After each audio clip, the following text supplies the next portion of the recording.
great to see so many of you here today for this very exciting New York premiere of Ouvrir La Voix, Speak Up by Amandine Gay, who is not only the director of this film, but also the writer and producer and distributor.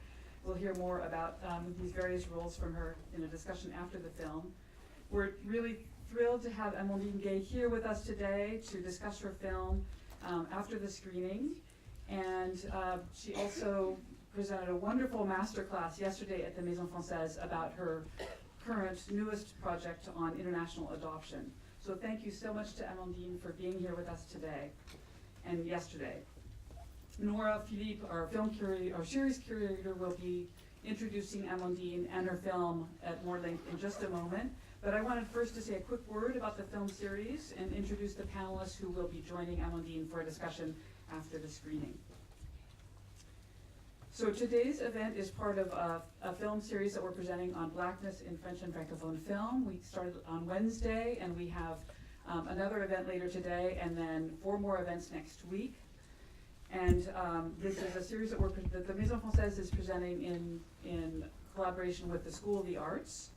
And so we're really pleased to have the 2 screenings here today and another screening here on Tuesday. And I want to thank the School of the Arts as well as our other co-sponsors of the series, which are the Cultural Services of the French Embassy, Institute of African Studies, the Institute for the Study of Women, Gender and Sexuality, Institute for Research in African American Studies, the Heyman Center for the Humanities, the European Institute, and the Teachers College Office of the Vice President for Diversity and Community Affairs. I'd also like to thank for their support the Paul LeClerc Centennial Fund, again, Cultural Services of the French Embassy, LASCAM, and the Knapp Family Foundation.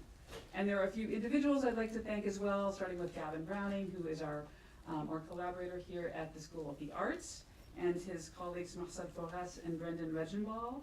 I'd like to thank Mathieu Fournet and Amélie Garin-Davet at the Cultural Services, Alex Cutler and Marceau Ferrand at the Maison Française, and of course our series curator Nora Philippe and Maboula Soumahoro. I wanted to mention that this series was conceptualized and timed in connection with an exhibition that is currently in the Wallet Gallery called Posing Modernity, the Black Model from Manet and Matisse to Today, and that will be open still after the screening. So I invite you to go and visit that wonderful exhibition that was curated by Denise Murel. And then after seeing the exhibition, if you'd like, you could come back for a second event we'll have here as part of our series. We have a screening later today at 6 o'clock with Alice Diop presenting her film Towards Tenderness. And so we are really happy to have Alice with us for the screening today, and then she'll also be doing a master class on Monday at the Maison Française at 6:30 and presenting another of her films called La Permanence at 8:30 at the Maison Française. We have 2 other directors who will be here with us next Wednesday, Sylvaine Dampierre to present her film, Le Pays à l'Envers, and Teresa Traoré Dalberg, who will be here on Friday for our closing film on Ouaga Girls. So one of our priorities in this series was to showcase recent documentary films that are rarely or never seen in the United States by a young generation of women directors. So we're really, really pleased to have 4 of them here with us to present their films. I'm going to just now briefly introduce the 2 panelists who will be joining Amandine for a discussion right after the film. So starting with Maboula Soumahoro, who's been involved since the beginning with Nora in planning the series and as an invited scholar and special guest moderator. Maboula Soumahoro is an associate professor in the English department at the Université de Tours in France, where she also did her PhD in the English department, specializing in U.S., African American, and Africana studies. She has strong ties to Columbia. She's been here in a number of different roles as a visiting lecturer and scholar in Africana studies at Barnard College, and also as an affiliated scholar with the Institute for Research in African American Studies and the History Department. She's also taught at Bennington College and in the Bard College Prison Initiative and the Paris Institute of Political Science. She has a current book project called Black Peoples, Black Gods, a comparative historical analysis of the emergence of Rastafari and the Nation of Islam, and another project called Constructing Black France, a transatlantic dialogue, which came out of a conference that was organized at Columbia in 2009. Professor Soumahoro is also a very engaged public intellectual and public voice in France, and is often invited to speak on French television and radio and in public debates. She's co-founded and presides Black History Month in France, and has been a member of the National Committee for the Memory and History of Slavery. And so we're really delighted to welcome her back to Columbia. And Maboula and Amandine will be joined by Farah Griffin, who is William B. Ransford Professor of English and Comparative Literature and African American Studies, and currently Director of the Institute for Research in African American Studies at Columbia. She also serves as Program Director for the Schomburg Center's Scholar in Residence program. Her areas of interest include American and African American literature, music, and history, and she's published widely on issues of race and gender, feminism, and cultural politics. I'll mention just a few of her many books. They include Who Set You Flowin', The African American Migration Narrative, If You Can't Be Free, Be a Mystery, In Search of Billie Holiday, Clawing at the Limits of Cool, Miles Davis, John Coltrane, and the Greatest Jazz Collaboration Ever, and her most recent book, Harlem Nocturne, Women Artists and Progressive Politics During World War II. She's also published essays and articles in the New York Times, The Guardian, Harper's Bazaar, Art Forum, and numerous other publications, and is often invited on radio as a commentator on political and cultural issues. She is as well an activist, and particularly around issues having to do with education, poverty, and gender equity, impacting women and children in particular, and among other roles is on the board of Brotherhood Sister Saul, an organization providing comprehensive support services to youth in Central Harlem. So thank you so much to all three of you for being here with us tonight to discuss the film afterwards. And I will now turn over to Noah Philippe, thanking her for her role again as series curator. And I just want to mention that Nora, in addition to her other talents, is a film director and producer, and will be showing a film, her most recent film called Like Dolls All Rise, here on Tuesday at 6:30, which just won an award for Best Documentary in the Virginia Film Festival. So please join me in welcoming Noah Philippe.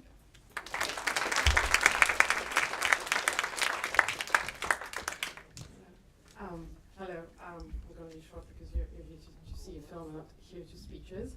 Thank you so much, Philippe, and thank you to La Maison Française, because we had all the means to make a film series in complete liberty, and to invite all the directors, which was particularly meaningful and important for this series. So it's also, when you like films and you're also a spectator yourself, you like seeing films in such an environment, and I would like to underline the quality, the remarkable conditions of this screening room. So thank you, Gavin Browning, for hosting us today. And thank you, Amandine Gay, for traveling to New York to join us, nonetheless your terribly busy schedule. And to Maboula Soumahoro, who's been a constant guide for this series.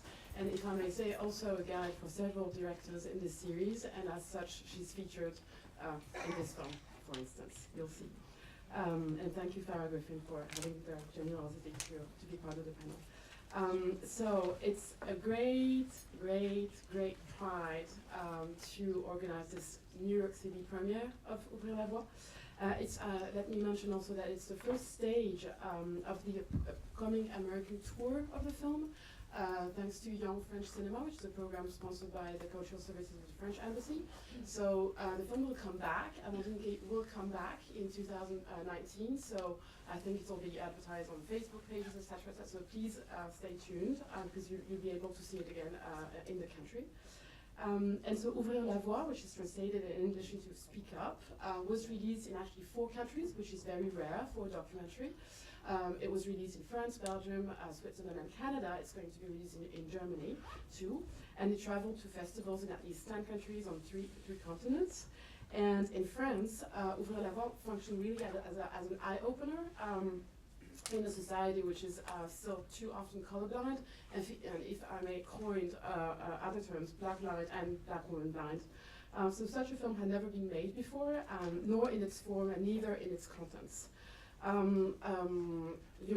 you'll have time to discover in more details the work of Amandine Gay afterwards, maybe during the discussion. She's been a scriptwriter, a journalist, an actress. She graduated from Sciences Po Lyon and from UQAM in sociology in Montreal. And she started writing this film. It took a very long time because it's self-funded. She produced it. You started in 2013, 14, yeah. And it took almost 4 years to make. And I would like to underline that it's with an outstanding and pretty rare courage that she directed it, co-edited it, produced it, and distributed it in a very powerful, independent manner. And last thing, for the I feel it's compulsory to explain the title for the non-French speaking audience. What does Ouvrir La Voix mean? The pun on voix means at the same time opening the voice and opening the path. And as Richard Brody, in a beautiful article that he wrote in the New Yorker a few months ago, wrote, it is both a vital film in itself and a virtual kit for the inspiration of other filmmakers. It's an opening of voices and of paths. And I'd like to finish on a note of pride, and also I'm humbled, I guess, the participants and creators of the series as well, by the fact that Black feminism authors have contributed much to the theoretical, political, and emotional background to this film and to the films that have been shown in the series, and a background that also helped the reception of these films in France. So showing this film here in the US, here in New York, on a campus which have welcomed most of the big, the huge figures of Black feminism is moving and meaningful. So again, Amandine Gay, merci, à tout à l'heure, and thank you very much. Have a nice screening, and please silence your phones.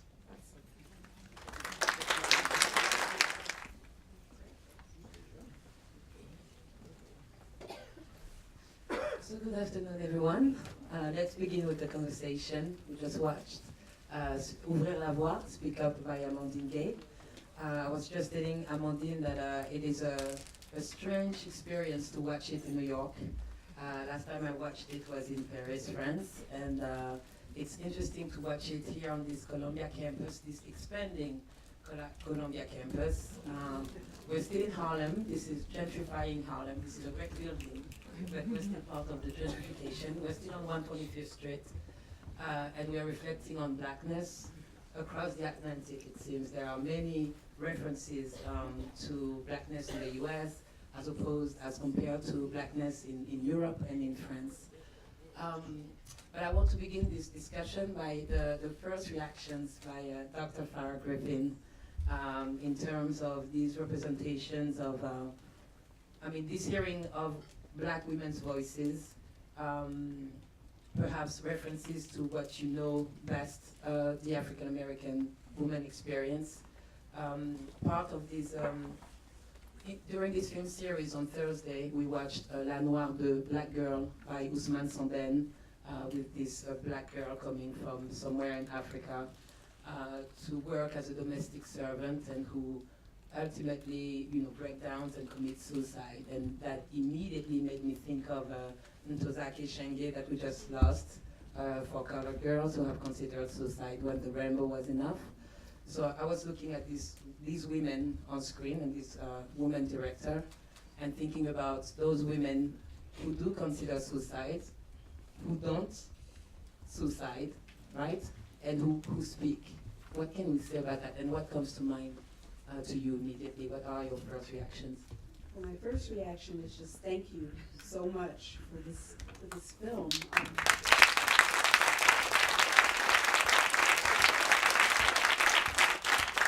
And there were so many times when I was just overwhelmed by it, by both the visuals, the kind of close-up of the women's faces and their voices, that I just found aesthetically overwhelming and beautiful. And I was struck by the similarities, that if we were making a film about African American women, how often so many of the issues that are raised, we would raise.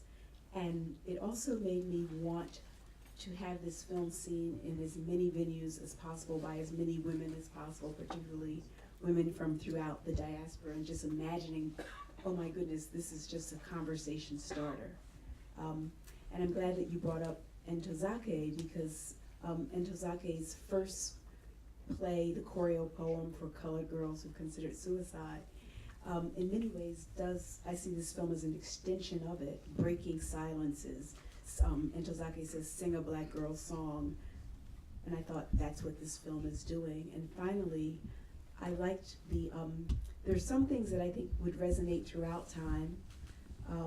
If you spoke to African American women, that would be very similar. But I think one of the things that your film does that we are still coming to grips with is speaking quite honestly about sexuality and about mental health. And I so appreciated the forthrightness and the honesty about issues of mental health, that you know, we're not so strong, we're not so tough. And the difficulty in finding spaces to talk about that. So that's what I thought, my first impression. But mostly, thank you so much. Thank you, Farah, for these first reactions.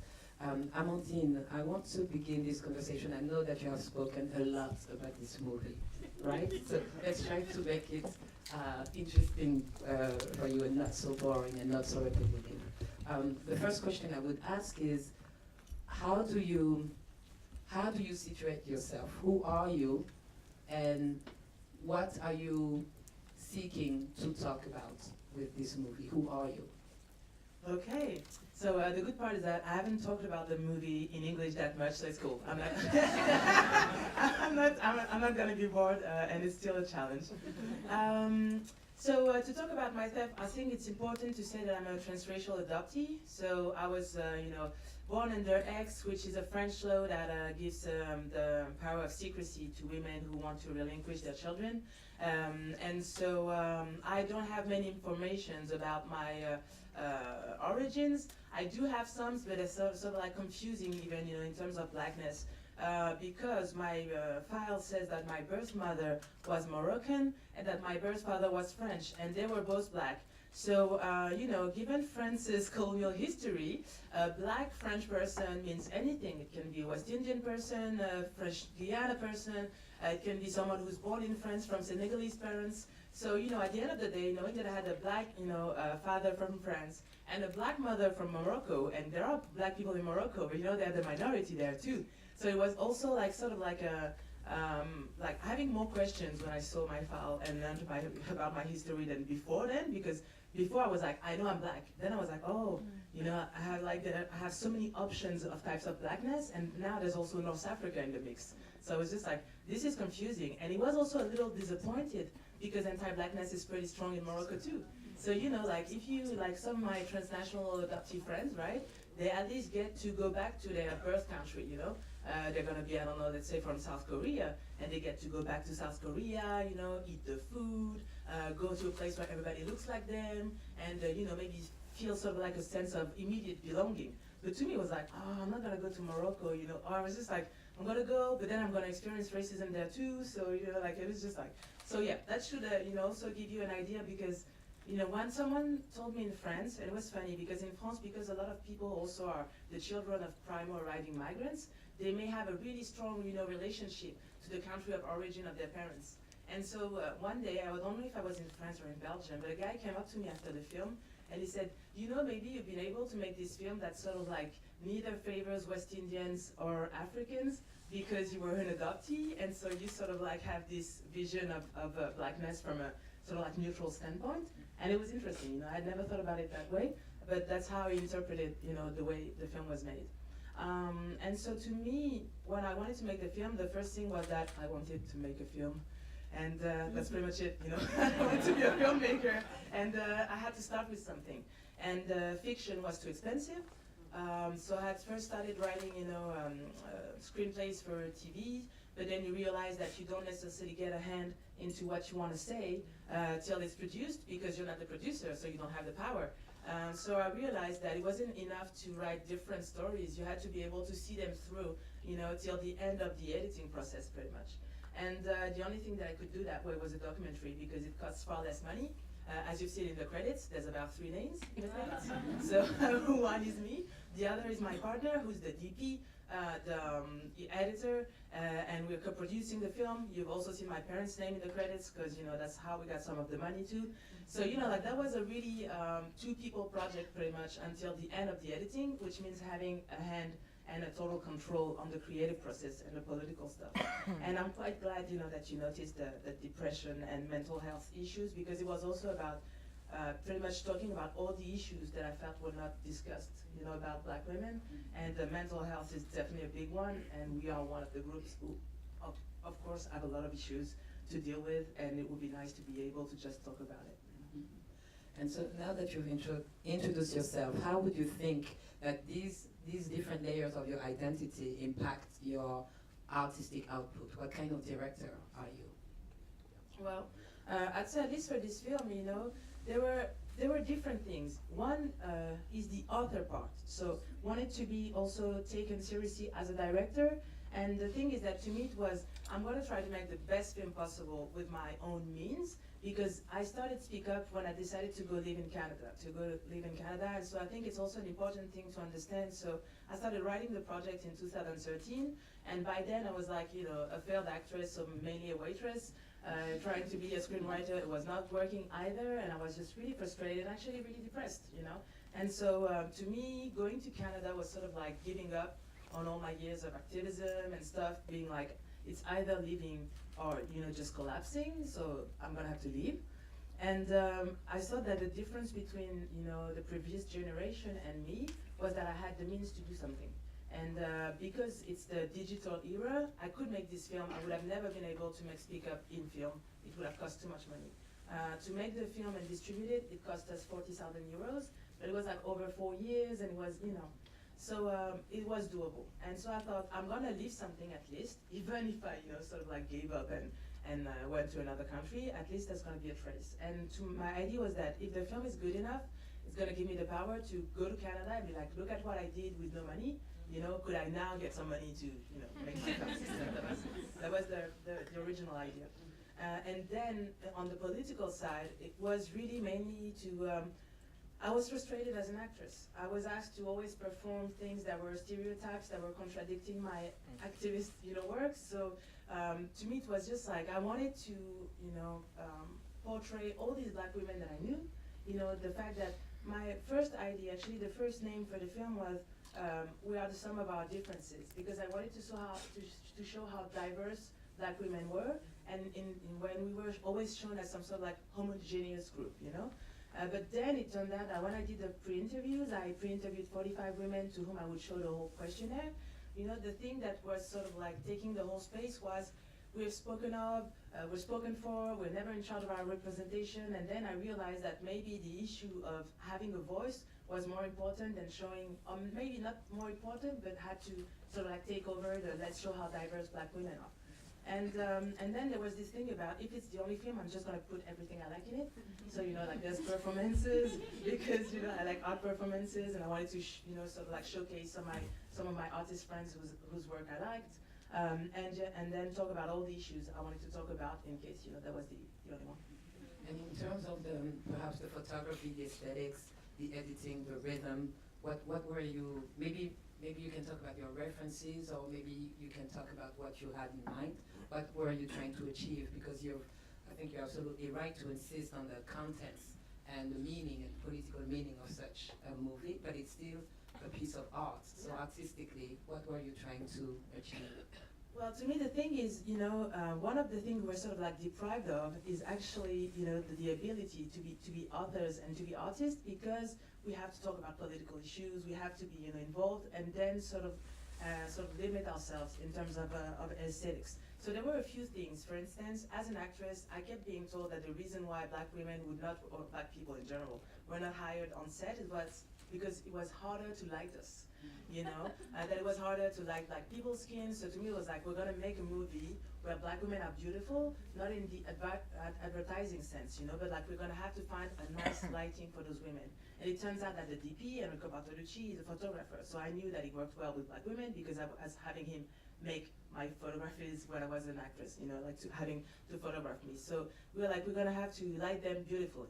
And then because it's a movie without money, then we had no funds to get lighting. So we were gonna have to make a beautiful movie with natural light. And many things that sort of like directed the film there were a lot of constraints linked to the fact that we had no money. But the thing is that something that is, you can either see a constraint as an obstacle or as more something like something that you have to do, and that that is more like of a challenge. So if we don't have any money for the music, which was the case, how do we find music, in the film? So we found music with the way we edit it. The concept of the movie is a big conversation between 24 women. So how do we translate that, visually speaking? The idea was to, and it's an idea we stole from Errol Morris, in The Fog of War and the Unknown Known.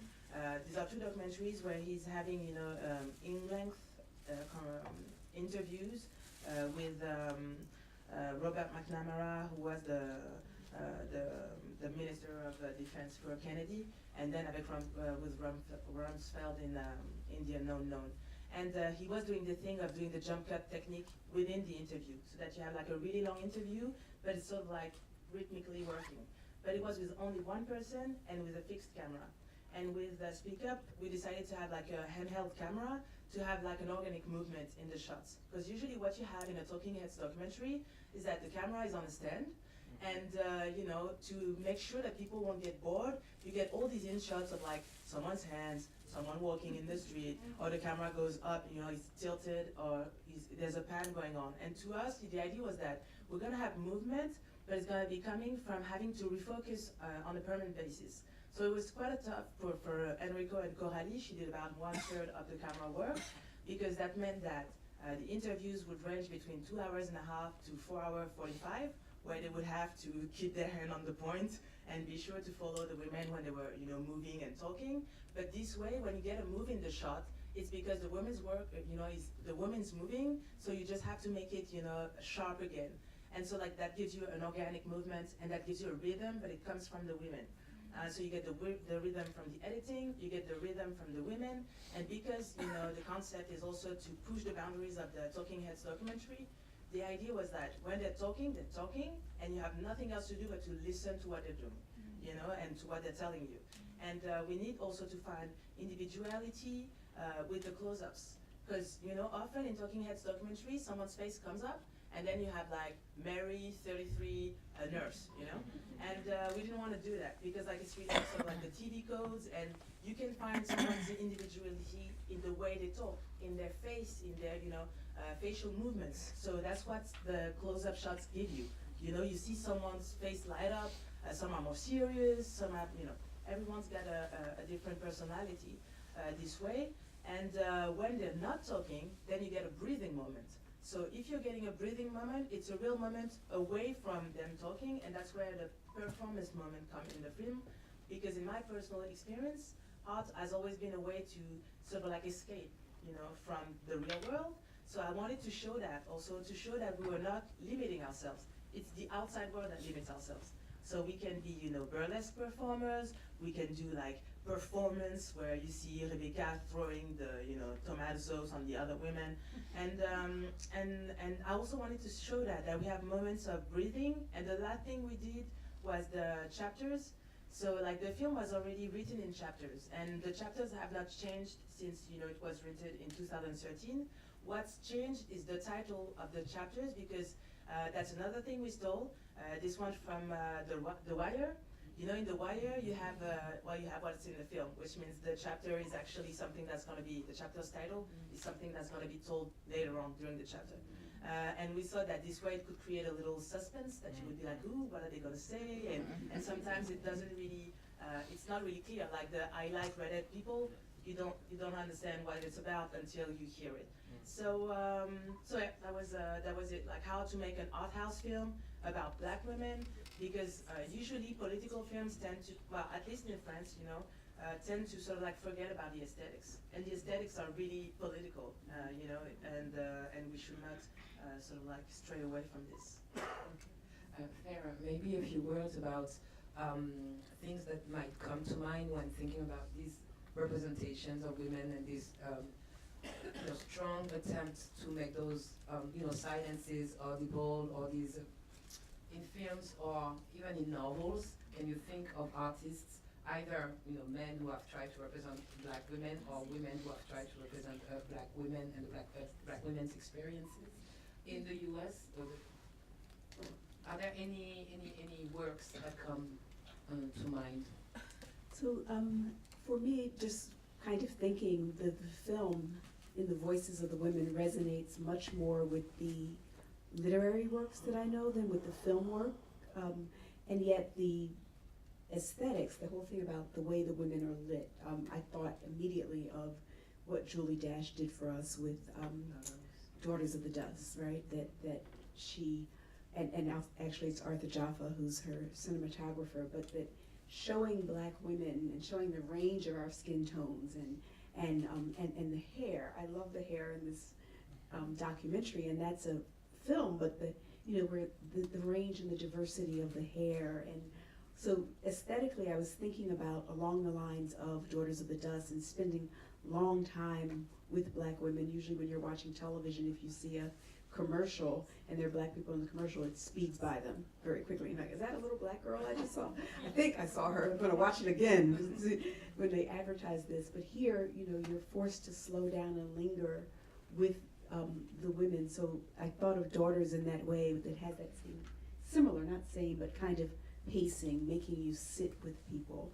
And I love the way that we got to see the same women over and over again, because it felt like we were getting to know them. We were having a conversation. So I can't think of another film, a documentary film, that really does that. But in terms of the topics that you're willing to have the women talk about and engage, the intimacy about how we feel about the way we look, or the way the standards of beauty that we're always compared to, the norms. I think that I thought mostly of black women writers from Gwendolyn Brooks forward, particularly 20th century black women writers. Thought a lot about Morrison and Shange and Toni K. Bambara and all of those writers who gave us a narrative that is the first to touch upon, skin color differences and desire, both the desire of the women themselves and feeling like objects of desire, subjects of desire also.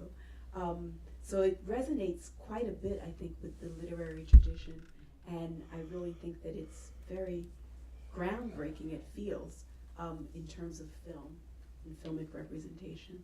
And what about the limitations that Amandine just mentioned, the difficulties, the hurdles to overcome? Do you think that a comparison can be made between African Americans in the US and what has been described or portrayed in this movie in terms of trying to produce art, to make art public, to almost try to make it mainstream and circulate it more widely? Do you think that parallels can be drawn? Absolutely, parallels can be. Well, the difference with commercial film, right, that is trying to do something different in terms of have a much more popular appeal. But I think that the difficulties that you described are difficulties that we've heard from other artists and other filmmakers, right? Whether it is a Daughters of the Dust or an Eve's Bayou or a documentary film about black women, who is the audience? What kind does the audience shape the kinds of questions you're asking? I mean, one of the things that I thought was so great about this film is that the questions that were posited and the concerns that were posited were not necessarily the concerns of white French people. It wasn't a film that was trying to make anyone comfortable with the difficulty, right?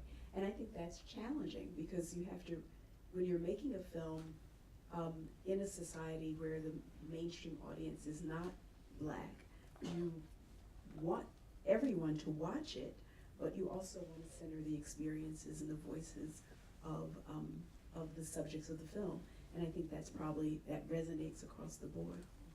And so before I go back to Amandine, I wanted to know how you feel about the numerous comments that are made in the documentary about the United States being a better location for black people.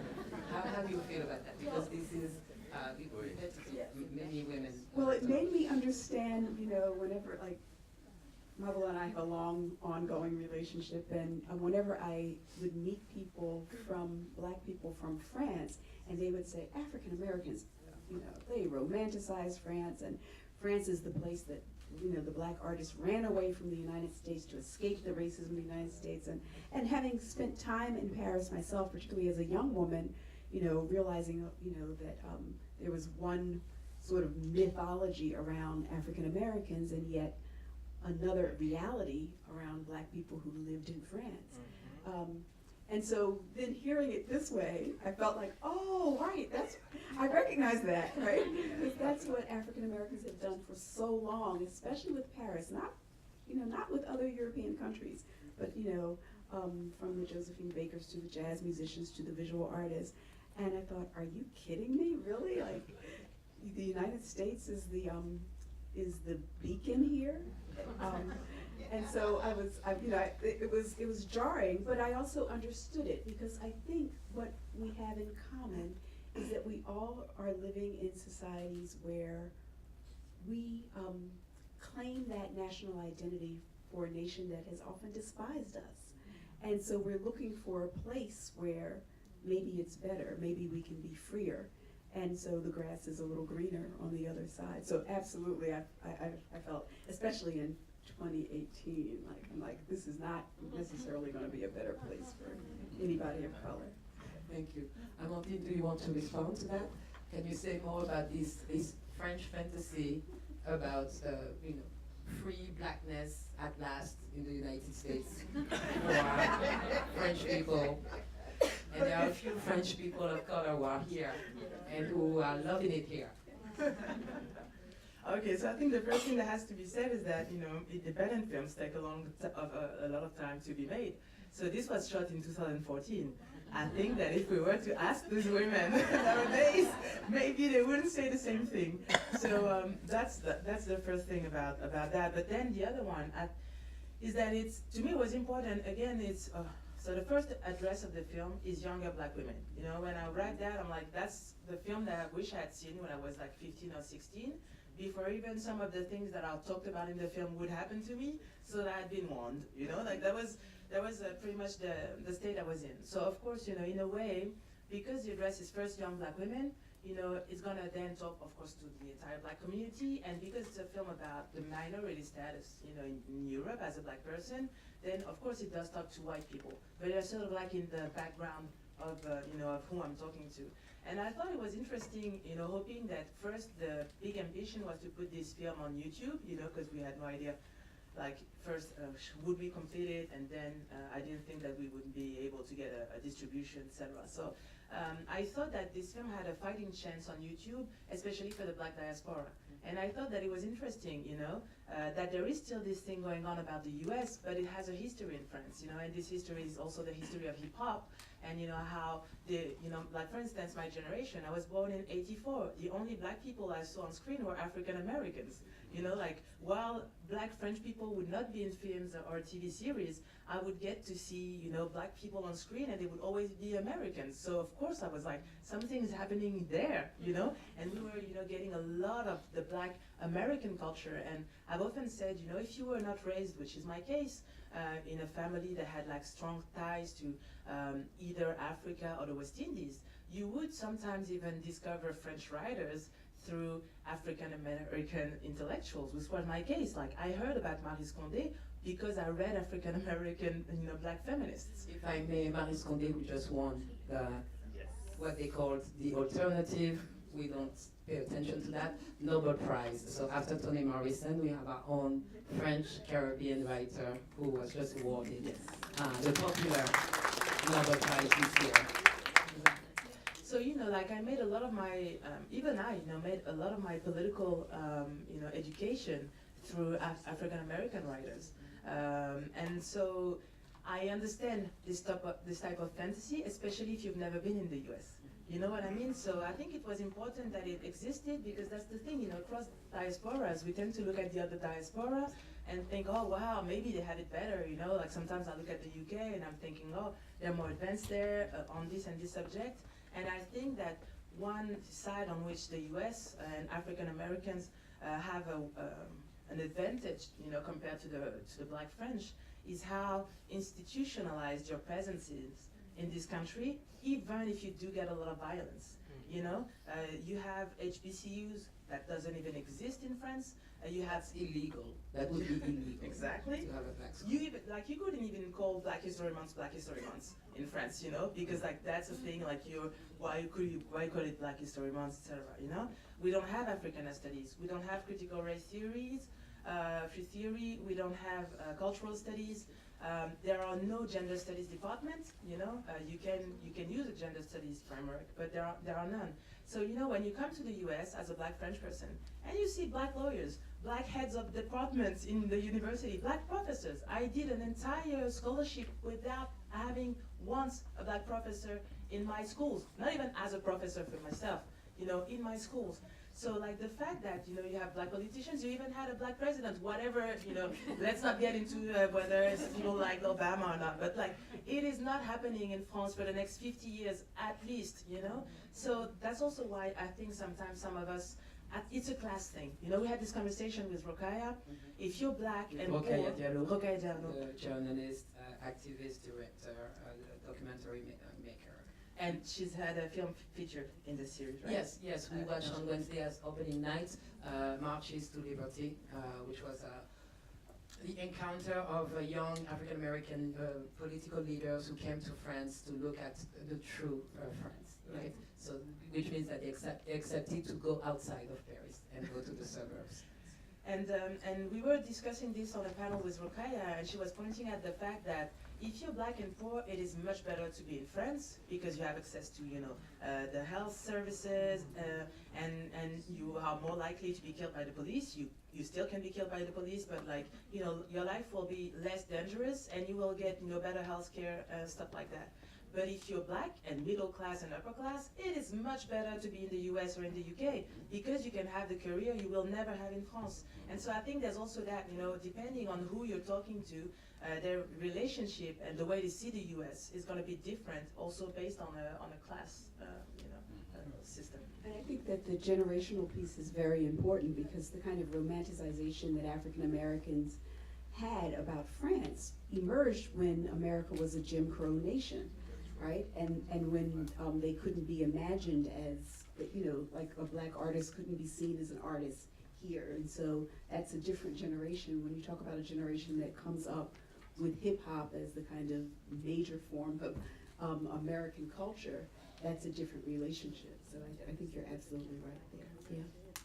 I have 10 more questions to ask both Amandine and Farah, but I think that the audience may have questions as well, so I'm willing to share. So if you have questions, there's a mic, two mics actually circulating. Please make your questions or comments brief so that a larger number of people can speak to Farah and Amandine.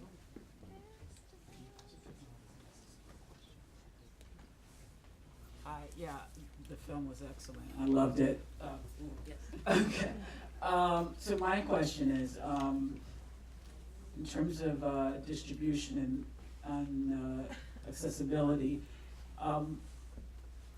when will it be available for people to see, I guess, outside of theaters? And I asked that question just with a background in film and knowing filmmakers and media. And the thing is, excuse me, a lot of times you see these great films, great docs, and you want people to be able to see it, as many people who can see it. But in terms of documentaries, often they get bought by consortiums, and then there's a price tag, and you can only see it's only available through the consortium. So schools, universities, and maybe libraries or foundations can show it because they can pay the $300 from the consortium, whether it's Women Make Movies or so forth, to be able to see it, but then the average person can't see it. And so I know some filmmakers, even though, you struggle and you earn the right to definitely make your money back, sometimes people decide, sometimes, you know, people decide to like, you know, sell it on their own so that more people can see it and it's more, you know, it's access. So I was just wondering, you know, once the, I guess, the touring of the film concludes, how will it be distributed, and so that, you know, the common person can see it without having to wait for a university or some kind of outlet to show it because they can afford to pay the steep fee, you know, for the rights to show it. Yeah, that's a very fair question, and I think it's good that you mentioned that there's this balance to find, right? As an indie filmmaker, I spent 4 years on this film, you know, a lot of my money, so then you have to remake your money, and we were lucky enough, like the film, you know, we had like more than 17,000 people going to see it in theaters in France, so like it was a good score, and you know, it was released in other countries, so like we managed to make some money, but just to give you an idea, also because the idea is to make more films now. Yeah, this one has worked. As far as the money that we've made with it so far, in France, if you want to be able to get the state subsidies as a production company, so we had to start a production and distribution company because we distributed it ourselves. So, you know, I called cinema theaters so that they would distribute it, etc. And so in France, the system is that every ticket, you know, every theater ticket gets a 10% tax that goes to the state funding of French cinema.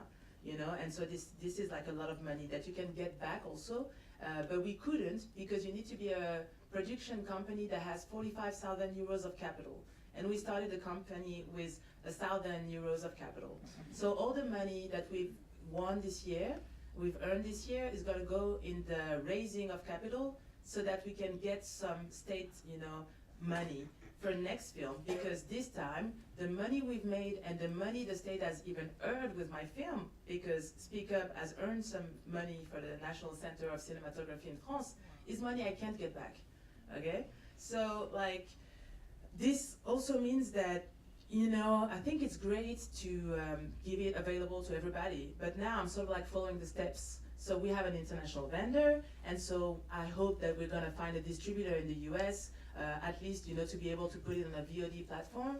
But, you know, it was released in France in October 2017, and the US premiere was last week. This is the New York City premiere, so it's sort of like a really slow process, you know, like it's taking it a year for the film to be shown here. So there's gonna be a tour in university because, like Nora said at the beginning, the film has been picked up in the Young French Cinema program, which is a program that has been designed by UniFrance, and UniFrance is the organization that promotes French cinema abroad. So the film is going to be touring US universities in February, and then it's going to be able to be shown in universities for like a certain period of time. I think it's 1 year. And then after that, you know, I must say that I haven't really thought about it even, you know, how it's going to be taken to a broader audience. You know, maybe it could even be picked up by a distributor, you know, by then. I don't really know. But yeah, it's a fair question. I don't have an answer yet, you know, but maybe at some point it will be on Vimeo or on demand or something like that. But I can't really tell you about it because it's true that I'm still making, you know, I'm still trying to make some money off of it. So, so like it's gonna be in steps. I think it's a fair question, but I would also add that we seem to be asking a lot to the same people, the people who fought to make whatever piece of work and then distribute it, and I mean complete it, write it, shoot it, complete it, write it, distribute it, and then we're asking to make it available for the largest number, on which point we all agree, but we are asking the same people to make the most sacrifices, and it's always the same story. We're not asking blockbusters to be free, and we are going to the movies and we're supporting financially those movies. So. But my question is not to be for it to be free, but I yeah, understand. at some point to be able to buy it, whether it's a DVD, some hard copy, because this is great to just own it. Of course, but as Amandine explained, and then I'm not countering your point. No, I understand. I'm just saying that even having this screening today, yes, it's at Columbia University, but it's a free event. The process itself and the way the machine works make it even difficult and more difficult to make it available to like in every theater or to distribute it even by DVD. That was my point, but I understand what you're saying. So if we have another question. Merci. Okay, merci beaucoup pour le film et pour votre temps. Really, the film was, I'm not a critic or a film person, but I think it was masterful, exhausting in a good way. I hope Howard University is one of the universities that you'll be showing the film at. I think that's really important for folks to see. And then, as a American francophile that spends quite a bit of time in France and Paris in particular, I'm always very hesitant about how America influences other countries and dominates other countries culturally in ways. But I understand in the French context, it has been a benefit to folks in terms of identity, in terms of evolution of thought. And so my question to you, my direct question would be, what are your prescriptions for how we can make the condition of Black and brown people in France better? I think you hinted a little bit in the film about, or some of the speakers talked about changing the Constitution to perhaps actually, not prohibit the recognition of race, and maybe even taking, doing a better job of actually doing stats and actually, crunching the numbers and being able to apply remedies that way. Any thoughts on how you might do that? So my 12-point program to end racism, homophobia, and patriarchy is as follows. I think I don't have the answers. Like the first big step for me was to be able to even just like raise the questions. I think in that regard, I think it's important also to understand the French context. And so, because like you just mentioned it, but maybe not everybody here knows that they tried first in 2013 and it didn't pass, but the law was passed this summer to ban the word race from the Constitution and from all public, like government documents. So we are at that stage of non-discussion of racial issues in France that, like if you erase the word race, and that's why I told you we don't have critical race theory, it's really hard for us to even address issues because the words are taken away from us.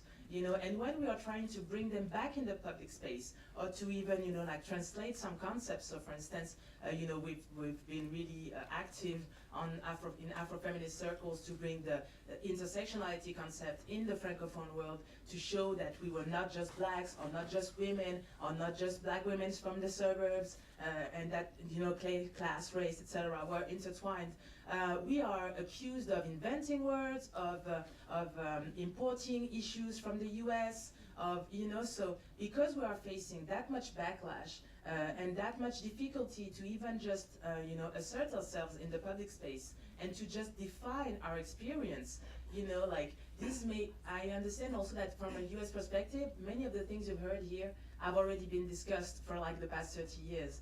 Like this is the first occurrence in Black, and in French film in general, of Black lesbians and of a Black lesbian couple. So even for the Black community, this is like a huge step ahead. This is probably one of the rare French films where you have the word les blancs, which means white people, uttered so many times. Because we can't even describe white people. When we do so, we are called anti-white racists, etc. Where we call them the whites. Well, they call us blacks, but because they're the norm and the majority group, they don't even get a name. So we're that far back. So before even having, sort of like solutions, and I also often say, I'm an artist. And I think that's the thing, I'm so glad that you asked about the aesthetics of the film. That sort of like everything gets mixed up. I'm not a politician, and I got a master's degree from the Institute of Political Science, and I get asked a lot, if I don't want to get into politics. If I wanted to do it, I would have done it already.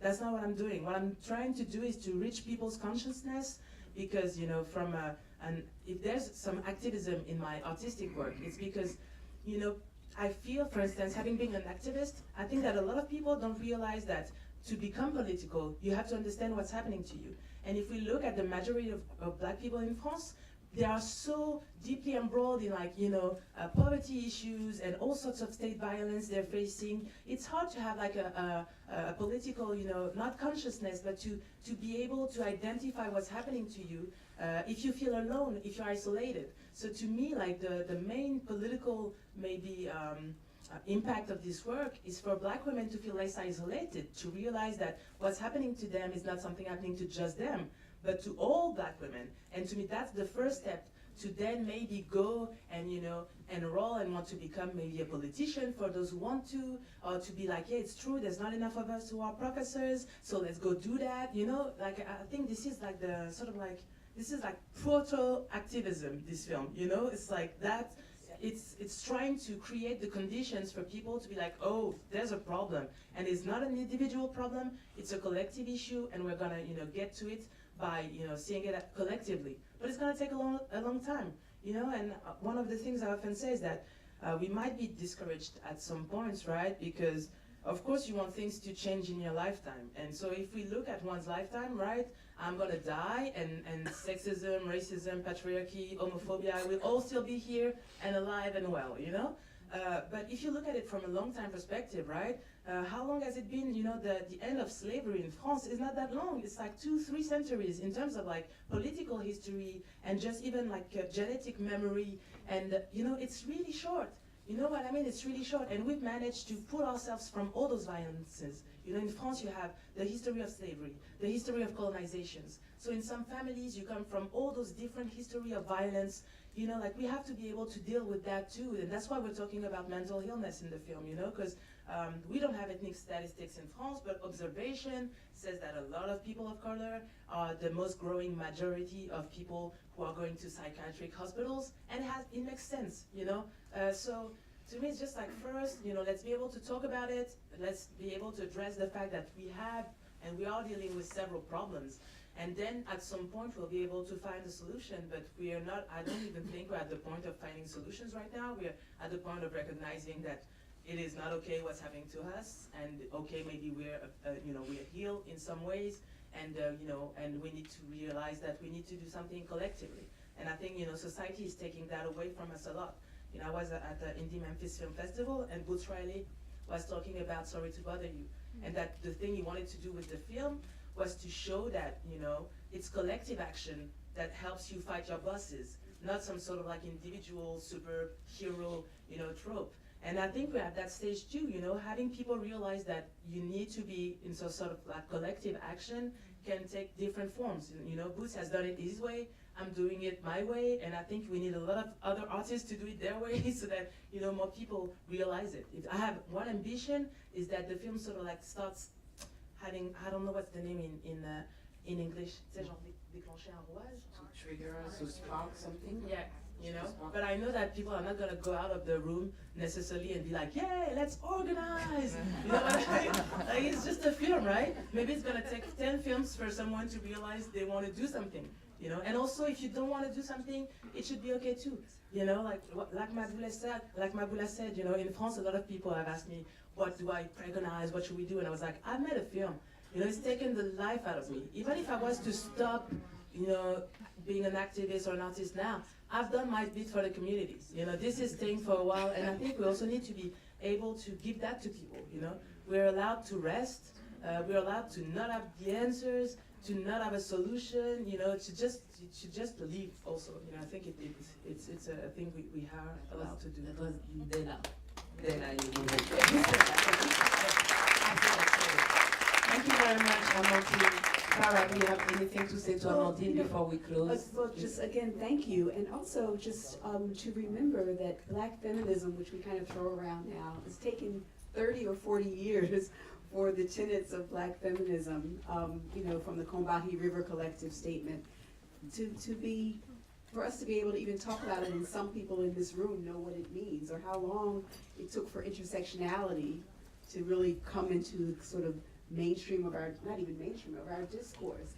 That these are, it's a long-term struggle, and that these are all tools, they're conceptual tools. The earliest Black feminists were also the first ones who said, hey, we've got this body of literature. And they were the first Black feminist critics, as well as organizers. They saw the power of art to do exactly what you're saying you want your film to do. So, I mean, I think this is a long-term struggle, and thank you for what you've given us, not just for Black French people, but for all of us. I'm really appreciative of it. Thank you. So thank you for attending. We have another screening at 6 p.m. with Alice Diop, Toward Tenderness. Thank you, Amandine Gay, for your work. Thank you, Dr. Farah Griffin, for your body of work.